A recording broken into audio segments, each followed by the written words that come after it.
ठीक है, तो ट्रांसपोर्ट लेयर का मेन हमने कॉन्सेप्ट क्या देखा था कि नेटवर्क लेयर का काम क्या रहता है आपकी होस्ट टू होस्ट डिलीवरी के लिए। ठीक है, कि एक बार आपका पैकेट आपके डेस्टिनेशन तक पहुंच गया तो हमारे पास डेस्टिनेशन पे कई सारी प्रोसेसेस चल रही रहती हैं। ठीक है, तो एंड टू एंड डिलीवरी के लिए या प्रोसेस टू प्रोसेस डिलीवरी के लिए हमें किसकी सर्विसेज यूज करनी पड़ती है, ट्रांसपोर्ट लेयर की सर्विसेज यूज करनी पड़ती है। तो ये आपका एक ओवरव्यू था 3 लेयर्स का कि डेटा लिंक लेयर आपकी नोड टू नोड या हॉप टू हॉप डिलीवरी के लिए रिक्वायर्ड है, जो कि आपके मैक एड्रेस या फिजिकल एड्रेस के थ्रू सिर्फ लोकल नेटवर्क में आपको आइडेंटिफाई कर सकता है। अगर आपको अक्रॉस नेटवर्क जाना है तो आपको पैकेट की प्रॉपर रूटिंग एड्रेस या लॉजिकल एड्रेस के थ्रू आप अपने नेटवर्क को क्रॉस करके दूसरे नेटवर्क में कई राउटर्स के थ्रू आपका पास होता है, तो राउटिंग टेबल्स के थ्रू आपके पैकेट को फॉरवर्ड करके डेस्टिनेशन तक पहुंचाता है। राइट, डेस्टिनेशन या हो या सोर्स हो तो हमारे पास, क्योंकि आपके जो भी operating system multi user multi programming रहते हैं, तो आपके पास कई सारे प्रोसेसेस रन हो रही होती हैं, तो उन प्रोसेसेस को हमें किसी ना किसी तरीके से आइडेंटिफाई करना पड़ता है। ठीक, तो हर प्रोसेस के साथ क्या होता है, उसका एसोसिएटेड पोर्ट नंबर रहता है। ठीक, जब आपका डेटा पैकेट डेस्टिनेशन तक पहुंचता है उसके बाद हमें क्या करना पड़ता है, देखना पड़ता है कि वो किस पोर्ट किस एप्लीकेशन के लिए। ठीक, तो हमारे पास पोर्ट नंबर्स रहते हैं हर एक एप्लीकेशन के साथ एसोसिएटेड। ठीक, क्लाइंट सर्वर पैराडिगम में अगर हम समझने की कोशिश करें तो सर्वर साइड आपके वेल नोन पोर्ट्स होते हैं। क्यों? क्योंकि क्लाइंट को अगर रिक्वेस्ट भेजनी है सर्वर को एक पर्टिकुलर एप्लीकेशन से डेटा लेने के लिए, तो उसको पता होना चाहिए कि वो एप्लीकेशन किस पोर्ट नंबर पे चल रही है। तो हमारे पास सर्वर एंड पे वेल नोन पोर्ट नंबर्स दिए जाते हैं जो एक पर्टिकुलर रेंज में आपके लाई करते हैं। और क्लाइंट साइड पे क्या होता है कि सेम प्रोसेस क्लाइंट साइड पे भी रन हो रही होगी। ठीक है, लेकिन वो प्रोसेस का जो पोर्ट नंबर रहता है वो आपका रैंडम एक पोर्ट नंबर असाइन कर देता है आपका ऑपरेटिंग सिस्टम, जिसको हम क्या कहते हैं, एफिमेरल पोर्ट नंबर कहते हैं। ठीक, और आपका सॉकेट एड्रेस क्या रहता है, इन्हीं आईपी एड्रेस और पोर्ट नंबर के कॉम्बिनेशन से बनता है। ठीक, आईपी एड्रेस आपके डेस्टिनेशन के लिए, उस आईपी एड्रेस पे उस पर्टिकुलर डेस्टिनेशन पे किस प्रोसेस के लिए, वो आपके पोर्ट नंबर है। तो यहाँ पे आपका मल्टीप्लेक्सिंग डीमल्टीप्लेक्सिंग रहता है कि मैनी आपका many to one client side रहता है कि मेनी प्रोसेस से एक प्रोसेस आपकी ट्रांसपोर्ट लेयर की सर्विस को यूज करेगी और आपके पैकेट को डिलीवर करेगी डेस्टिनेशन में। डेस्टिनेशन पे क्या रहता है, आपका वन टू मेनी रहता है कि जो एक पैकेट रिसीव हुआ है वो मेनी प्रोसेसेस से मैप किस पर्टिकुलर प्रोसेस के लिए है वो आपको पोर्ट नंबर से आइडेंटिफाई करते हैं। ठीक, फिर हमारे पास एरर एंड फ्लो कंट्रोल की चीजें थी, क्योंकि नेटवर्क लेयर आपको सिर्फ बेस्ट इन एफर्ट डिलीवरी करता है। ठीक है, देखता है कि हर एक मतलब कनेक्शन लेस प्रोटोकॉल है, अनरिलायबल प्रोटोकॉल है। ठीक है, बस आपके डेटा पैकेट को किसी तरह भी डेस्टिनेशन तक भेजता है, जहाँ पे पैकेट्स की आपकी सीक्वेंसिंग भी नहीं होती, हर पैकेट अपने इंडिविजुअल पाथ लेके डेस्टिनेशन तक जाता है। ठीक, लेकिन ट्रांसपोर्ट लेयर क्या करता है, अगर आपको कोई एप्लीकेशंस हैं जिनमें आपको रिलायबिलिटी भी चाहिए हो और आपको फ्लो एंड एरर कंट्रोल भी चाहिए हो, ठीक है, तो उन एप्लीकेशंस पे आप ये फ्लो एंड एरर कंट्रोल कैसे कर सकते हो, with the help of your transport layer protocols. ठीक, तो आपका इसीलिए टीसीपी आईपी बोला जाता है, क्योंकि आईपी आपको रिलायबिलिटी भी नहीं दे रहा है, कनेक्शन लेस प्रोटोकॉल है। ठीक है, लेकिन अगर आपको ये चाहिए तो आप उसके साथ टीसीपी प्रोटोकॉल को उसकी सर्विसेज को यूज कर सकते हो। ठीक, तो डेटा लिंक लेयर में तो आपका फ्लो एंड एरर कंट्रोल रहता ही था, लेकिन वो आपके लोकल नेटवर्क मतलब फिजिकल नेटवर्क फिजिकल एड्रेस के थ्रू है। ठीक, नेटवर्क लेयर अक्रॉस नेटवर्क जाने के लिए है, लेकिन वहाँ पे आपको रिलायबिलिटी और ये सारी चीजें नहीं प्रोवाइड करते, तो ट्रांसपोर्ट लेयर पे दोबारा से हमको एरर एंड फ्लो कंट्रोल का ध्यान रखना पड़ता है। ठीक, तो आपके पास दो तरह की प्रोटोकॉल्स हमने डिस्कस करी थी। ठीक है, एक आपकी कनेक्शन ओरिएंटेड रहती है, एक आपकी कनेक्शन लेस रहती है। कनेक्शन ओरिएंटेड में क्या था कि पहले आपका कनेक्शन स्टैब्लिश होता है, डेटा ट्रांसफर होता है, फिर आपका कनेक्शन रिलीज होता है। और डेटा ट्रांसफर भी कैसे होता है, एक प्रॉपर सीक्वेंसिंग में रहता है। ठीक है, आपके डेटा पैकेट्स को सीक्वेंस नंबरिंग करा जाता है और इन उस ऑर्डर में आपके पैकेट्स रिसीव करे जाते हैं। जब सारे पैकेट्स उस ऑर्डर में आ जाते हैं तब आप उसको अपने हाई लेयर प्रोटोकॉल को उस पर्टिकुलर बाइट्स ऑफ डेटा को ट्रांसमिट करते हो।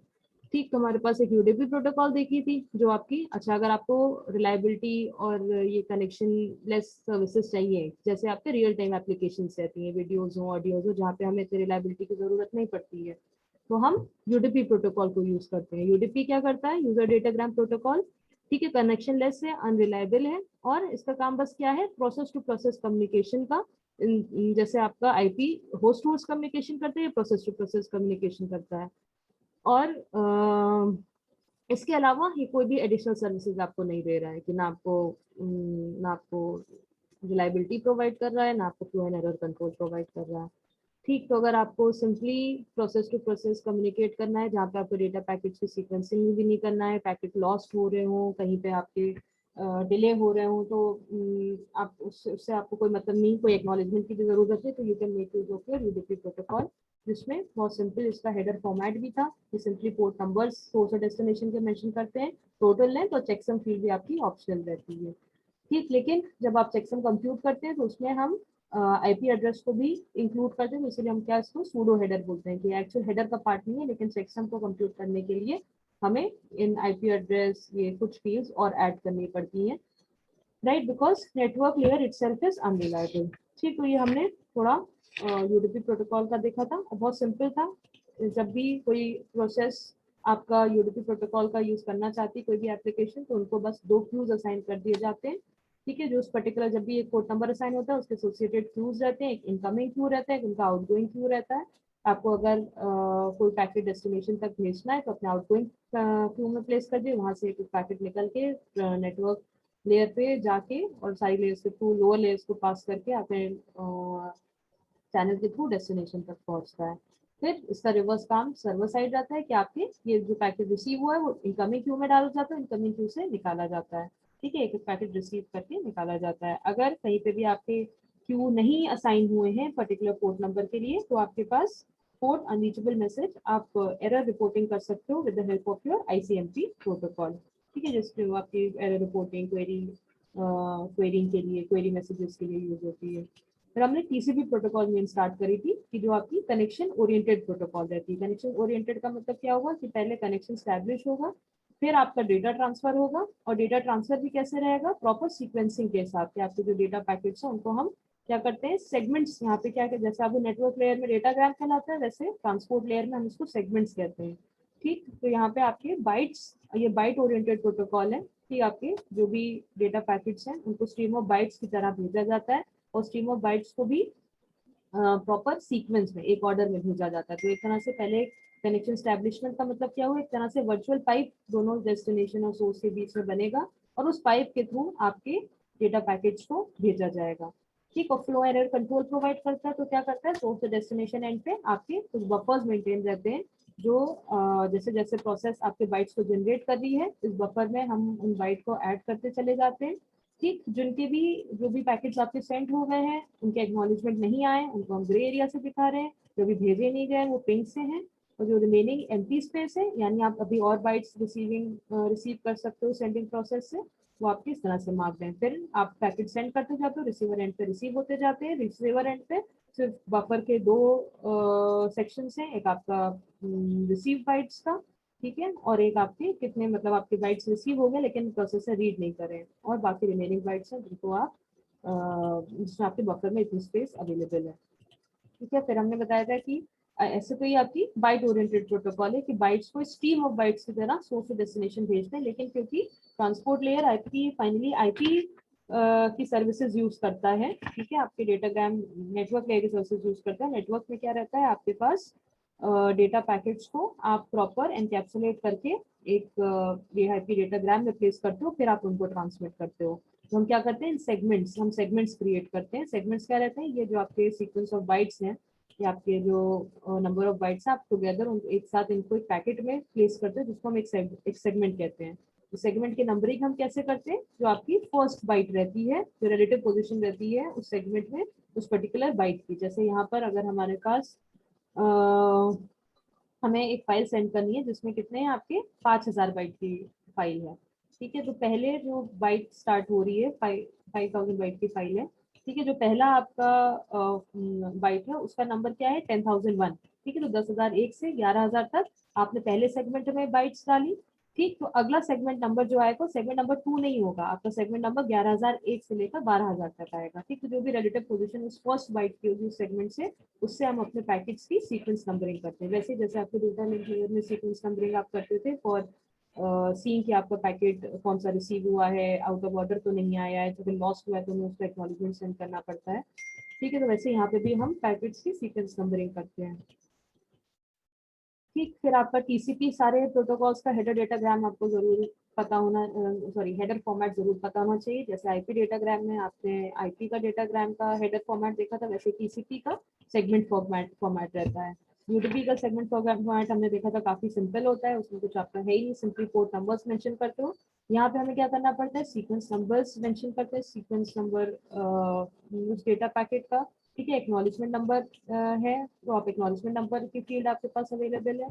फिर आपके हेडर लेंथ है, फिर कुछ रिजर्व बिट्स हैं, फिर आपके फ्लैग्स हैं जो बहुत इंपॉर्टेंट है, जो बताते हैं कि आपके कनेक्शन एस्टेब्लिशमेंट रिलीज इन सब में यूज होते हैं, ठीक है। कि आप सिंक्रोनाइज कर रहे हो कनेक्शन एस्टेब्लिश करने में, ठीक है। फिर आप एक्नॉलेजमेंट सेट कर रहे हो तो एक्नॉलेजमेंट फ्लैग का यूज होता है, कनेक्शन फिनिश कर रहे हो तो फिनिश फ्लैग यूज होता है, ठीक। फिर आपका विंडो साइज आता है, ठीक। यहाँ पे क्योंकि फ्लो कंट्रोल यहाँ पे डेटा लिंक लेयर में सिर्फ विद इन द नेटवर्क रहता है, तो फ्लो कंट्रोल सिर्फ आपका डेस्टिनेशन एंड पे देखा जाता है कि डेस्टिनेशन एंड पे आपके पास इतना बफर अवेलेबल है कि वो जिस स्पीड से आपका सेंडर सेंड कर रहा है उस स्पीड से आपका रिसीवर रिसीव कर पा रहा है, सिर्फ उतना हैंडल करता है। लेकिन यहाँ पे आपको क्या देखना पड़ता है, ट्रांसपोर्ट लेयर में एक आपके कंजेशन की भी सर्विसेज प्रोवाइड करते हैं। कंजेशन का मतलब क्या हो गया, सोर्स और डेस्टिनेशन के अलावा आपको जो इन बिटवीन डिवाइसेज हैं, इन बिटवीन आपके होस्ट जैसे राउटर्स वगैरह, कहीं उन पे तो ओवरफ्लो नहीं हो रहा है कि उनकी जितनी कैपेसिटी है उससे ज़्यादा तो उनके पास पैकेट्स नहीं आ रहे हैं, तो यहाँ पे कंजेशन कंट्रोल भी आपको प्रोवाइड करता है,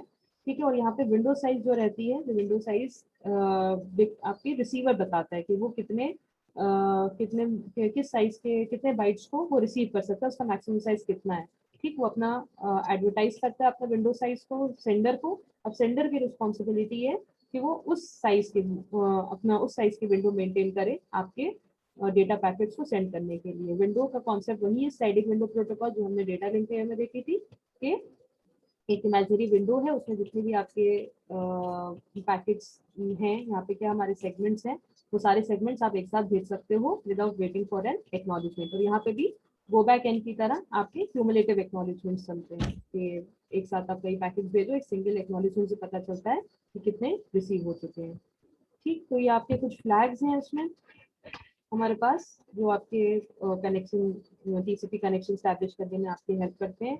आपका अर्जेंट फ्लैग है, एक आपका एक्नॉलेजमेंट फ्लैग है, ठीक है। पोस्ट फ्लैग है, रीसेट है, सिंक्रोनाइज है, टर्मिनेट कनेक्शन। तो जब थोड़ा सा कनेक्शन स्टैब्लिशमेंट के स्टेप देखें तो उन फ्लैग्स का ज़्यादा यूज समझ में आएगा।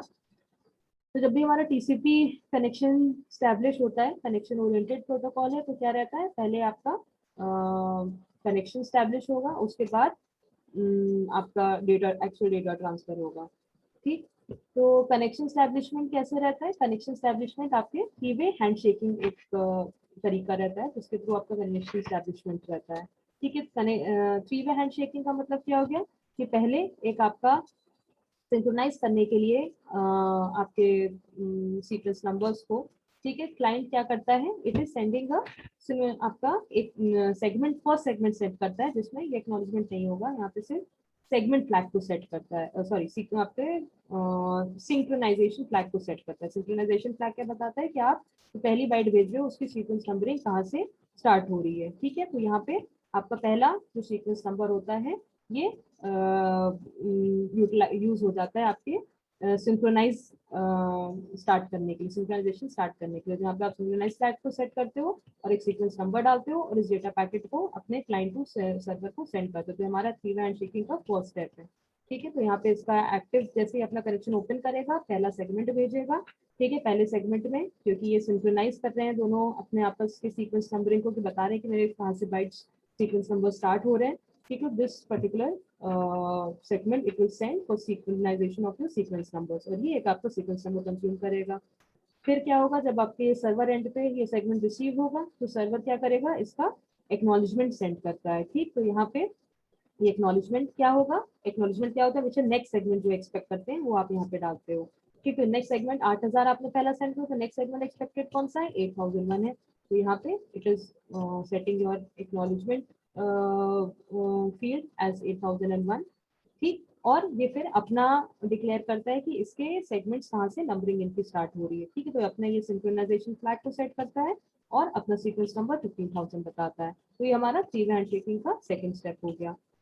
फिर थर्ड क्या रहता है, थर्ड स्टेप आपका क्लाइंट एक सेगमेंट सेंड करेगा, थर्ड सेगमेंट भेजेगा जो कि सिर्फ एक्नॉलेजमेंट होगा इस पर्टिकुलर सेगमेंट का जो उसने सर्वर से रिसीव करा है, ठीक, तो यहाँ पे ये अपने एक्नॉलेजमेंट फ्लैग को खाली सेट करेगा और इट विल यहाँ पे जो आपका सीक्वेंस नंबर कंज्यूम होगा वो सिर्फ एक्नॉलेजमेंट होगा। यहाँ पे देखिए, यहाँ पे जो सीक्वेंस नंबर है फील्ड वो अभी भी 8000 ही है, लेकिन एक्नॉलेजमेंट क्योंकि ये रिसीव पैकेट का भेज रहा है, यहाँ पे एक्नॉलेजमेंट आपका बढ़ के 15001 हो गया। यानी नेक्स्ट एक्नॉलेजमेंट ये मतलब जो नेक्स्ट सेगमेंट ये एक्सपेक्ट कर रहा है सर्वर से, that should be marked as, उसका सीक्वेंस नंबर क्या होना चाहिए, 15001 रहना चाहिए। ठीक, तो ये आपका कनेक्शन एस्टैब्लिशमेंट का 3-वे हैंडशेकिंग का प्रोसेस रहता है। राइट, कि पहले क्लाइंट अपना ओपन कनेक्शन करता है, एक सेगमेंट सेंड करता है। क्यों कर रहे हैं ये सब, ये सिंक्रोनाइजेशन ऑफ सीक्वेंस नंबरिंग के लिए कर रहे हैं। ठीक, तो एक पहला आपका डेटा ट्रांसफर स्टार्ट करने से पहले अपना एक कनेक्शन एस्टैब्लिशमेंट करेगा, जिसमें ये सेगमेंट को सेंड करके अपना सीक्वेंस नंबर मेंशन करके और corresponding flag synchronization flag set करके डेटा पैकेट को भेजा, जिसका एक्नॉलेजमेंट सर्वर भेजेगा और साथ ही साथ अपने भी जो डेटा पैकेट सेंड करेगा, ठीक है, उनको भी सिंक्रोनाइज करने के लिए सिंक्रोनाइजेशन फ्लैग को सेट करेगा, सीक्वेंस नंबर मेंशन करेगा और फाइनली क्लाइंट उसको रिसीव करके आपका एक्नॉलेजमेंट सेंड करेगा। ठीक, एक यहाँ पे हमारे पास एक सिक्योरिटी इशू आता है, जिसको हम क्या बोलते हैं, synchronization flooding attack. Sync flooding attack कभी कभी आपका मिसयूज करा जाता है, जो आपका मैलिशियस अटैकर होता है वो कई सारे सिंक्रोनाइजेशन सेगमेंट सर्वर को भेजता है, ठीक है, और ऐसा शो करता है कि वो अलग अलग क्लाइंट से आ रहा है, तो जिससे कि आपका सर्वर के पास मतलब उसके जो बफर है वो फुल हो जाए, ओवरवेल हो जाए और यहाँ पे फिर डिनाइल ऑफ सर्विस अटैक, मतलब डिनाइल ऑफ सर्विस होने लगेगा। तो डिनाइल ऑफ सर्विस अटैक आपका आपका क्लाइंट कर सकता है, जैसे कि आपके सेगमेंट से जो सिंक्रोनाइजेशन सेगमेंट से कई सारे भेजता चला जाए, तो यहाँ पे सर्वर के सारे रिसोर्सेज कंज्यूम हो जाएंगे, so it will not be able to provide services given to your genuine clients। ठीक, तो यहाँ पे एक आपकी प्रॉब्लम आती है कि denial of service attack monopolize कर सकता है आपका client by continuously flooding your server with false ये आपके सिंक्रोनाइजेशन सेगमेंट्स को भेजकर। तो ये आपका 3-वे हैंडशेकिंग रहता है कनेक्शन एस्टैब्लिशमेंट के लिए। ठीक है, तो यहाँ पे आपको ये देखना है कि जो सिंक्रोनाइजेशन सेगमेंट है, ठीक, वो कोई डेटा नहीं सेंड करते, ये सिर्फ आप सिंक्रोनाइजेशन और सीक्वेंस नंबरिंग के लिए कर रहे हो, बस एक सीक्वेंस नंबर आपका कंज्यूम हो रहा है। फिर सर्वर के एंड से सिंक्रोनाइजेशन प्लस एक्नॉलेजमेंट आता है। ठीक, यहाँ पे भी कोई डेटा सेंड नहीं हो रहा है, सिर्फ एक आपका सीक्वेंस नंबर से कंज्यूम कर रहा है और एक एक्नॉलेजमेंट नंबर आपका उसी में ही अटैच करके भेज रहा है। ठीक, फिर इसके बाद आपका एक्चुअल डेटा ट्रांसफर अपर होता है। ठीक है, कि लास्ट हमने 8000 तक फर्स्ट बाइट आपकी जो भी थी वो कंज्यूम काहे के लिए थी, सिंक्रोनाइजेशन ऑफ बाइट्स के लिए। ठीक, तो नेक्स्ट बाइट हमारी कहाँ से होगी, जो एक्चुअल डेटा ट्रांसफर होगा उस सेगमेंट को हम कहाँ से मार्क करेंगे, 8001 से करेंगे। ठीक, तो it will be sending the actual data को सेंड करेगा आपका क्लाइंट, जहाँ पे आपका सीक्वेंस नंबर 8001 है। ठीक, और जो पुराना सर्वर से इसने सेगमेंट रिसीव करा था उसका नंबरिंग हमारी सीक्वेंस नंबर क्या था, 15000 था। ठीक, तो इससे कॉरेस्पॉन्डिंग इसका एक्नॉलेजमेंट भेजेगा। एक्नॉलेजमेंट हमेशा जो नेक्स्ट पैकेट रिसीव करना चाहता है उसका आप नंबर डालते हो, तो it will be placing 15001 in the acknowledgement field. ठीक है, और आपके कॉरेस्पॉन्डिंग फ्लैग्स को सेट करेगा। फ्लैग्स कौन से हैं, एक्नॉलेजमेंट फ्लैग, और हम यहाँ पे डेटा को पुश करना चाहते हैं, तो पुश सर्विसेज थोड़े से समझेंगे तो और ज्यादा आपको क्लियर होगा। ठीक, then we will be placing, इस सेगमेंट में हम अपने डेटा को प्लेस करेंगे। कितना डेटा प्लेस कर रहे हैं, 8001 से लेकर 9000 तक, 1000 बाइट्स को हम अपने इस सेगमेंट में डाल के सर्वर क्लाइंट को सर्वर सेंड कर रहे हैं। ठीक, तो एक सेगमेंट सेंड हुआ जिसमें हमने we were sending 1000 bytes marked from 8001 to 9000। फिर हमने सेकंड, क्योंकि यहाँ पे क्यूमुलेटिव एक्नॉलेजमेंट का कॉन्सेप्ट है कि आप कई सेगमेंट्स को, जो भी आपका विंडो साइज है उसके बराबर आप कई सेगमेंट्स को एक साथ भेज सकते हो before receiving N acknowledgement for it. फिर हम क्या करते हैं, अपनी नेक्स्ट 1000 बाइट्स भेजते हैं। नेक्स्ट 1000 बाइट्स कहाँ से होंगी आपके, क्योंकि सीक्वेंस नंबरिंग किससे, बाइट से ओरिएंटेड है, तो नेक्स्ट हमारे 9001 से 10000 तक रहेंगी। ठीक, तो यहाँ पे भी आपका एक सीक्वेंस नंबर यूज हुआ, कौन सा, 9000 फर्स्ट बाइट का। ठीक, और एक्नॉलेजमेंट अभी भी कौन सा एक्सपेक्टेड होगा सर्वर से, 15001 का। ठीक, then after receiving these two segments, ठीक है, फिर आपका सर्वर यहाँ पे इसका रिस्पॉन्स देगा। ठीक, यहाँ पे इसका सीक्वेंस नंबरिंग कहाँ से होगी, इट विल बी फ्रॉम 15001। ठीक, ये थोड़े सीक्वेंस नंबरिंग का ध्यान रखिएगा। ठीक, और एक्नॉलेजमेंट, क्यूमुलेटिव एक्नॉलेजमेंट, तो डेटा अब यहाँ पे क्या है, एक चीज और यहाँ पे ध्यान दीजिएगा, यहाँ पे फुल डुप्लेक्स मोड में आपका कम्युनिकेशन होता है। ठीक, फुल डुप्लेक्स मोड में मतलब क्या हुआ कि both client and server can exchange data, ये टीसीपी के कुछ सर्विसेज की आपके प्रॉपर्टीज कह सकते हैं, या मतलब किस टाइप की सर्विसेज प्रोवाइड करते हैं। एक तो आपकी कनेक्शन ओरिएंटेड सर्विस है, रिलायबल सर्विस है, और कम्युनिकेशन आपका फुल डुप्लेक्स मोड में होता है। फुल डुप्लेक्स मोड का मतलब क्या हो गया, सिर्फ one way direction of data flow नहीं है, both the way, client to server भी आ सकता है, सर्वर टू क्लाइंट भी आ सकता है। ठीक है, तो यहाँ पे आप सर्वर टू क्लाइंट जब आएगा तो आपका यहाँ पे डेटा जब सेंड करेगा सर्वर क्लाइंट को, कोई भी रिक्वेस्ट आई उससे करस्पॉन्डिंग डेटा जब सेंड करेगा, तो it will be using its own sequence numbers. और सिंक्रोनाइजेशन करते हुए उसने बताया था कि इसके सीक्वेंस नंबर्स कहाँ से स्टार्ट हो रहे हैं। ठीक, तो आपका फर्स्ट 15,000 जो सीक्वेंस नंबर था वो सिंक्रोनाइजेशन में यूज हुआ था। अब जब एक्चुअल डेटा आप ट्रांसफर करोगे तो वो कहाँ से स्टार्ट होगा, 15,001 से स्टार्ट होगा। ठीक, तो 15,001 से अगली ये कितनी बाइट सेंड कर रहा है, इट इज सेंडिंग 2,000 बाइट्स, 15,001 से 17,000 तक। ठीक है, it is sending your segment from server to client. ठीक है, और also it is setting your acknowledgement flag। ठीक है, ये पुराना acknowledgement यहाँ पे आपको भेजेगा।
ठीक है, मैं आपको दिखाऊंगी।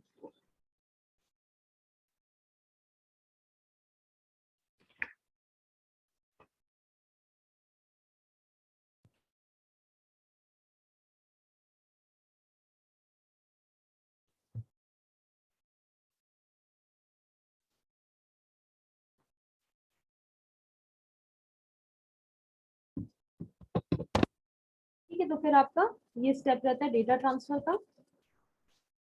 ठीक, ये डेटा ट्रांसफर समझ में आ गया। 15,000 17,000 हम भेज रहे हैं, ये डेटा जब क्लाइंट एंड पर रिसीव हो गया, then it will be sending, और अपना ये बताएगा कि मैंने इतना डेटा मेरे पास रिसीव हो गया, तो क्लाइंट विल बी टेलिंग कि इसके पास कितनी रिसीवर विंडो में स्पेस बाकी है, तो that it will be receiver window size ही अपना बताएगा सर्वर को। ठीक है, यहाँ पे it can set the values here कि इसका रिसीवर विंडो में कितना स्पेस बचा है, दिस इज मार्क्ड एज 10,000, और इट विल बी सेंडिंग, यहाँ पे सिर्फ जो पुराना डेटा रिसीव हुआ है उसका एक्नॉलेजमेंट सेंड कर रहा है। तो ये आपका टीसीपी का तरीका रहता है। पहले आपका कनेक्शन स्टैब्लिशमेंट होगा 3 स्टेप में, फिर आपका डेटा ट्रांसफर होगा, और डेटा ट्रांसफर भी कैसा रहता है, फुल डुप्लेक्स मोड में। ठीक है, आपका सेंडर और रिसीवर दोनों के दोनों एक साथ अपना डेटा को सेंड और रिसीव कर सकते हैं। ठीक, देन फाइनली क्या होता है, आपका कनेक्शन टर्मिनेशन रहता है। ठीक, कनेक्शन टर्मिनेशन का मतलब ये भी आपका फ्री हैंडशेकिंग के थ्रू रहता है। ठीक है, कि पहले your client will be closing it's active connection. ठीक, यहाँ पे अपना सीक्वेंस नंबर और एक्नॉलेजमेंट नंबर जो भी है ये सेट करेगा। देन यहाँ पे फिनिश फ्लैग, ठीक है, वहाँ पे सिंक्रोनाइजेशन कोई भी स्टार्ट करने के लिए हमारे पास सिंक फ्लैग रहता था, यहाँ पे आपको फिनिश फ्लैग सेट करना पड़ेगा। तो फिनिश फ्लैग और पुराना जो भी डेटा रिसीव करा है तो उसका एक्नॉलेजमेंट फ्लैग, ये दोनों चीज सेंड करके सर्वर को भेजेगा। ठीक, this is an active close. ठीक, सर्वर क्या करेगा, अपने एंड से इस कनेक्शन को क्लोज करेगा, जिसमें again it will be sending an acknowledgement for the received sequence number, यानी एक्नॉलेजमेंट प्लस आपका जो रहेगा x+1 रहेगा। ठीक, एंड इसका अपना फिनिश और एक्नॉलेजमेंट फ्लैग दोनों को सेट करेगा। फाइनली ये जो कनेक्शन एंड करने के लिए सर्वर एंड से भी आपका पैकेट रिसीव हुआ है, इसको आप एक्नॉलेजमेंट करोगे। यहाँ पे सीक्वेंस नंबरिंग आप देखिए एक्स ही रहेगी, लेकिन क्योंकि एक्नॉलेजमेंट फ्लैग है तो दिस विल बी y+1। तो यहाँ पे connection establishment, connection termination three way handshaking के थ्रू रहता है।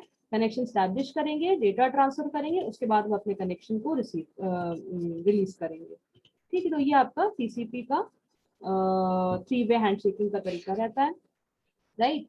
एंड बाकी आपके पास एक कनेक्शन हाफ क्लोज करने का भी तरीका है। हाफ क्लोज करने का मतलब क्या हो गया कि आप एक एंड से अपने कनेक्शन को, मतलब अगर एक आपका क्लाइंट है, ठीक, उसने अपना जो भी इंफॉर्मेशन थी वो सर्वर को भेज दिया, अब सारा का सारा डेटा फ्लो आपका कहाँ से होना है, सर्वर टू क्लाइंट ही होना है। ठीक है, तो आपका क्लाइंट जो है अपना कनेक्शन को हाफ क्लोज कर सकता है। ठीक है, यानी क्योंकि आपका आउटबाउंड उसका जो डायरेक्शन है, तो क्लाइंट टू सर्वर आप डेटा भेज रहे हो, ठीक है, उसको क्लोज कर दिया, अब उसे वेट करेगा for receiving the segments from the server and. तो आपके पास एक ऑप्शन हाफ क्लोज कर दिए। ठीक है, तो फिर ये आपका ये क्या है, ये how your three way TCP uses three way handshaking for data transfer. Next चीज हमारे पास क्या आती है, सेंडर आपका ये स्लाइडिंग विंडो प्रोटोकॉल आती है। ठीक है, जैसे आपका यहाँ पे आपकी पूरी की पूरी चीज बाइट ओरिएंटेड रहती है। स्लाइडिंग विंडो प्रोटोकॉल का मतलब कितने सेगमेंट्स को आप एक साथ भेज सकते हो before waiting for an acknowledgement. और ये स्लाइडिंग विंडो प्रोटोकॉल यहाँ पे आपके सिर्फ डेस्टिनेशन पे नहीं डिपेंड करती है, it is also depending upon your in between devices. जैसे मैंने बताया आपके राउटर्स वगैरह रहते हैं कि उनके साइज को, मतलब कंजेशन कंट्रोल को भी ये हैंडल करता है। तो फिर हम नेक्स्ट वन पे स्लाइडिंग विंडो प्रोटोकॉल थोड़ा सा देखते हैं इसका। तो this will be completing your TCP and UDP. ठीक है, तो नेक्स्ट क्लास में we will continue with your TCP and UDP. Alright, बताऊंगा।